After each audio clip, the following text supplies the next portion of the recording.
Samantala, isinagawa sa lalawigan ng Isabela ang 2 araw na focus group discussion at field survey sa layuning ihanda ang mga magsasaka sa nalalapit na implementasyon ng AI-driven rice farming sa pangunguna ng International Rice Research Institute at Agricultural Training Institute Regional Training Center 2. 29 na magsasaka mula San Mateo, Cabanatuan at Alicia ang lumahok sa serye ng interactive activities na tumalakay sa kanilang karanasan, hamon at kasalukuyang praktis sa pagsasaka. Kabilang sa tinalakay ang kanilang kaalaman sa paggamit ng digital tools, mobile apps at ang pagbuo ng Dream Farm kung saan inilarawan ng IRRI at ATI kung paano makatutulong ang AI at iba pang teknolohiyang agrikultural sa pagpapataas ng ani at pagiging mas kapaki-pakinabang. Sentro ng aktibidad ang proyekto ng IRRI na PAL AI, Transforming Rice Farming Through AI-Powered Personal Agriculture, isang inisyatibong nagbibigay diin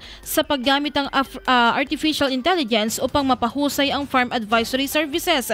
Sa pamamagitan ng PAL AI, inaasahang magkakaroon ang mga magsasaka at extension workers ng mas tumpak at madaling ma-access na digital resources na magpapalakas sa produktibidad at katatagan ng sakahan.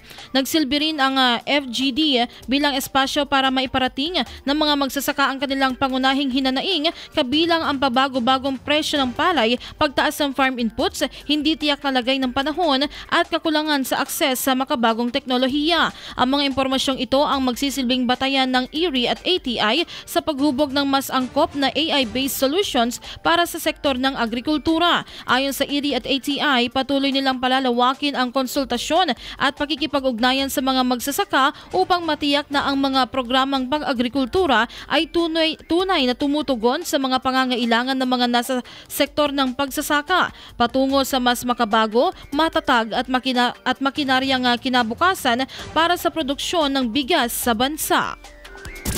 IFM News.